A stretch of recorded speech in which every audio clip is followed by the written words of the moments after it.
So I've taken the radio apart, and every night I light a lamp, sip some whiskey at the desk, and tinker with the wires, coil, transistor, and circuits, trying to revive my soul connection to the outside world, or what's left of it. Maybe I'm better off. Over the last years, the water wars have been escalating, reminding me of why we came out here in the first place. But I do miss the music. The joy that overcomes me when they play some of the classics from the early 2000s, the dance parties Frankie and I have in the kitchen together. Well, mostly me. I'm able to hold up his paws and trot around for a few minutes before he breaks away and races in circles around the room, howling in excitement. All of this passes through my head as Frankie and I approach the cabin, the smell of burning yellow cedar wafting through the air.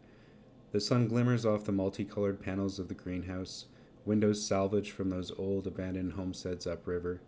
Frankie waits impatiently at the entrance to the cabin, always having to be in the lead and excited for his dinner.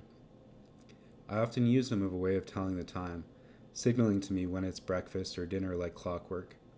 We're greeted by the scent of aging red cedar and musty moss we used to build the cabin, and rosemary and thyme and other herbs hanging from string above the wood stove. I feed Frankie frozen salmon and put some in a pot for myself with carrots, onions, and potatoes, and place it on the stove to heat up. The few birds who were chirping wistfully moments ago gradually quiet down as they go to bed, and the smell of fresh stew permeates the air. After a full meal and a warm belly, I retire to my desk to work on the radio as Frankie watches from our quilted bed, fighting closing eyes. I take a sip from my whiskey and pull the casing off the radio. I found an extra fuse in the tool shed and want to try replacing the old one. I replace the old fuse, take a sip of whiskey, and screw the casing back on.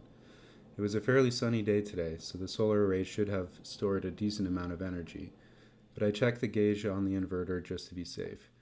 10 kilowatts per hour. Plenty. I plug the radio into the wall socket, not expecting much, but I'm shocked to hear a loud crackling. It worked. I extend the antenna and begin scanning through the tuning coil.